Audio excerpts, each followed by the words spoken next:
राम राम भाई, नमस्कार। यड़ा जो खरखोदा है भाई, सोनीपत जिला हरियाणा। यड़ा भाई हिंदुओं की तादाद काफ़ी ज़्यादा है, ठीक है। बहुत यानी इनू मानो लगभग 100% हिंदू आबादी है इस ज़िले में, ठीक है। क्या हो गया, बस छोटे मोटे दूसरे धर्म के लोग हों, ठीक है। लेकिन ये भी इंडस्ट्रियल एरिया बन गया, मारुति कंपनी आ गई IMT खरखोदा में, तो ये बड़ा इंडस्ट्री बनने लग रही है। तो भाई धीरे धीरे यहाँ और धर्मों के लोग और धर्मों में भाई नाम मैं ले दूँ सीधी, भाई मुसलमानों की संख्या दिन पर दिन बढ़ने लग रही है, ठीक है। यानी बहुत भारी तादाद में यानी आने लग रही है, ठीक है। तो वे क्या कर रहे हैं भाई, कभी छोटी छोटी ज़मीन जुगर भाई, एक किला ले लिया, उस किले में मतलब कभी छोटी छोटी झुपड़ी ही बनाकर ना भाई घने घने लोग एक उस समय रह ले। तो सही यानी कि लोगों में डर चढ़ने लग रहा है। जो बहुसंख्यक समाज के लोग थे, बहुसंख्यक जातियाँ के लोग थे, जाति के लोग थे, उनमें थोड़ा एक न्यू होने लग रहा है भाई। अगर भाई यहाँ जो है डेमोग्राफी बदलेगी, धर्म बदल जाएंगे, मुसलमानों का जो है जनसंख्या बढ़ जाएगी, आने वाले और 10 साल में बहुत ज़्यादा मुसलमान हो जाएंगे, ये सोच है। क्योंकि मान लो बवाना ला लो हम भाई, बवाना मतलब एक टाइम पर मतलब हिंदू अब क्षेत्र था पूरा, फिर वह उड़ा जे कॉलोनी आ गई भाई। आज कहीं ना कहीं जे कॉलोनी की झालड़ मुस्लिम एरिया बन गया, वो पूरा मुस्लिम आ गया बहुत। न्यू भाई निरला है, निरला में अपने बाकनेर था, बहुत भारा काम था भाई, ठीक। और ये तकरीबन चाहे बवाना ला लो भाई, खरखोदा ला लो, निरला ला लो, सारे हिंदू जाट जाति की बहुसंख्यकता है भाई। गुड़गांव है, ये सारा दिल्ली के लगती बेल्ट में, इस एरिया में हरियाणा की तरफ सोनीपत के उसमें क्षेत्र में, और यो इसका हरियाणा का लगता जो दिल्ली का बेल्ट है, उसमें सारे का तकरीबन हिंदू जाट जाति की जनसंख्या ज़्यादा है, अत्यधिक ज़्यादा है, ठीक है। बवाना बहुत भाया काम होया करता हिंदू जाट जाति का। और भाई नरेले में बाकनेर या खरखोदे ला लो भाई, खरखोदे आसपास मतलब जितने गांव आज हाल फिलहाल जाट बोल बहुत भारी जनसंख्या मतलब जाटा की है, ठीक है। अरे कुछ गाँव में तो 80-85% जाट जाति के लोग हैं। तो ये जो बवाने में भाई डेमोग्राफी बदलेगी, नरेला है, नरेले में भी कितने कितने डेमोग्राफी बदल रही है। यानी वो जो दबदबा होया करता, यानी सब की नहीं कहता मैं ना, सब की बात चल रही है, मैं कुछ कह रहा हूँ भाई। जो दबदबा होया करता आज तो मान ले भाई 30-40 साल पहले, कितने कितने वो दबे में फ़र्क पड़ गया। मुसलमान तो तादाद बहुत बढ़ेगी। बाकी नहीं रहा, थम जाके देख लो, थमने कुछ कहने की जरूरत कोई नहीं, अपने आप पर समझ में आ जाएगा सारा मामला, ठीक है। न्यू बवाना है, जो बवाने में जो जे कॉलोनी गया, बवाने में तुम घूम के देख लो इंडस्ट्रियल एरिया में, थमना अपने आप थोड़ा अपने आप महसूस हो जाएगा। न्यू खरखोदे में भी मतलब मैं नहीं करता कुछ भी, ठीक है। मैं तो बता रहा हूँ कि भाई ये जो समाज जो बात चल रही है, इस समाज में जो बात चल रही है, मैं उस बात ने एक्सप्लेन करना चाह रहा हूँ, ठीक है। यहाँ भी लोगों में कितने कितने यही चीज़ चल रही है, और ख़ासकर भाई बहुसंख्यक समाज में, कि जो नरेला बवाना ये जो आसपास गुड़गांव ला लो हम, कितने कितने डेमोग्राफी सहज बहुत परिवर्तन आ गया, ठीक है। और वो आने लग रहा है, धीरे धीरे बदलने लग रहा है।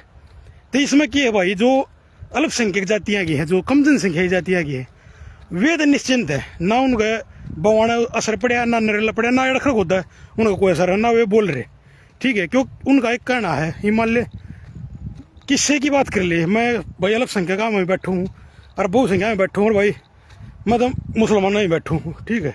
जो भी अड़े जिसे भी आ रहे हैं, मेरे पुराने दोस्त भी अड़े जो हिंदुओं से कन्वर्ट हुए थे, तो उनसे भी बोलता लगता है।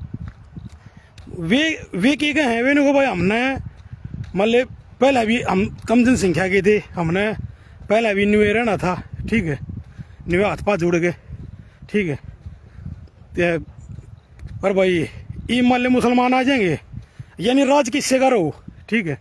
तो बोला हमने तो न्यू रहना है, वो कह नहीं करें, बोला भाई कांग्रेस वाले चाहे BJP वाले, वो मजदूर ने तो मजदूरी करके खाना है, तो वह बात है भाई। तो उनने कोई फर्क उनका पड़ रहा भाई, जिनकी मान लो आज तादाद ज़्यादा है या दबदबा है, कितने कितने उनको प्रभावित करें हैं वे मुसलमान आए हैं जब, क्योंकि उनकी जनसंख्या बढ़ है। वो कितने कितने वो जो है ना, जो समीकरण है वे बदला है, ठीक है।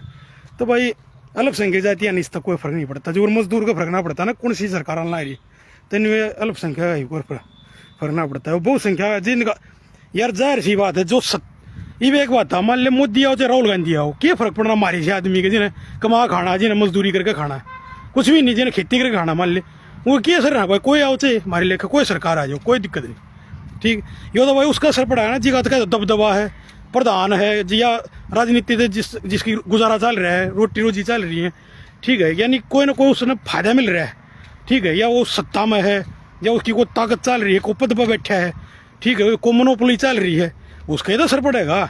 जिन्हें कमा खाना होगा क्या असर है भाई, चाहे कोई आए हो कोई जाओ, क्या फर्क है, कुछ भी नहीं। तो भाई यह कहना चाह रहा हूँ मैं, समझ गए होगे मेरे जो कहना चाह रहा हूँ भाई।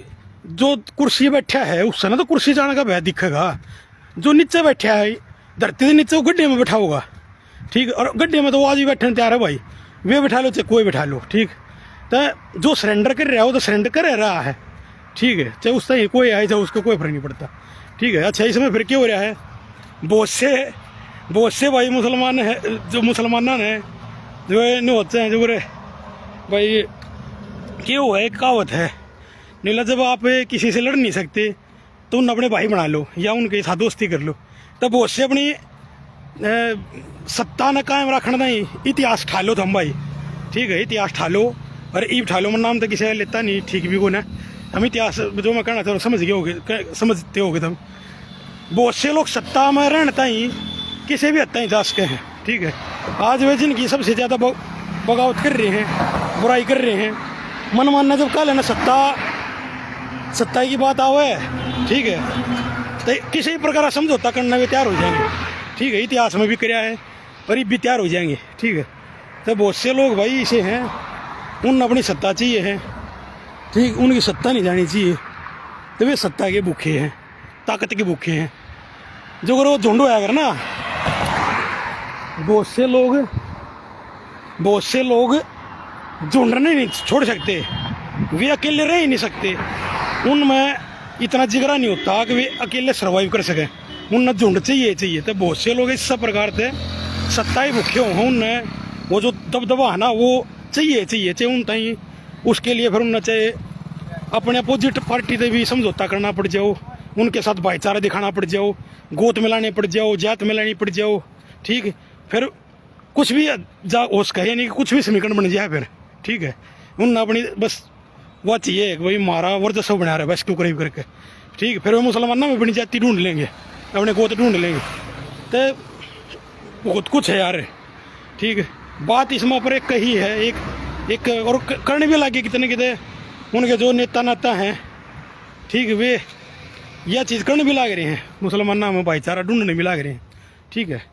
तो भाई उनका असर पड़ा है, जिन दौरे बोला वो भूकंप आओ है ना, जब एक शायर ने, मेरा क्लियर तो याद नहीं है, लेकिन मैं वो बता रहा हूँ, वो क्या है, बोला भूकंप से काफ़ी होगी तेरी कोठी, ठीक है, हमें क्या असर है, हम तो झुपड़ी में रहने वाले हैं लोग हैं। तो भाई भूकंप आए तो वे डरा करें, जिन जो कोठियाँ में रहा करें, जो झुपड़ी में रहता है उसका भूकंप आए तो क्या असर पड़ना है, वो कोई टूटना ना, कोई लेना देना ना। तो भाई इनमें हमारे लेखे से कोई बढ़ता रहो कुछ होता रहो, ठीक। मतलब ये कश्मीर में जो ब्राह्मण थे वे क्यों दिक्कत आई उनने, क्योंकि उन दौरा सत्ता थी, ताकत थी, सारा रोड़ा बच्चा ताकत का, सत्ता का। उनने इस्लाम क्यों ना कबूल कराया, क्योंकि वे अपने वर्चस्व न ख़त्म नहीं करना चाहते, वर्चस्व रखना चाहते, उस समय तो गड़बड़ हुई। तो भाई वर्चस्व जो अपना रखना चाहोगा, या तो उन्हें समझौता करना पड़ेगा, या मरना पड़ेगा, या कन्वर्ट होना पड़ेगा।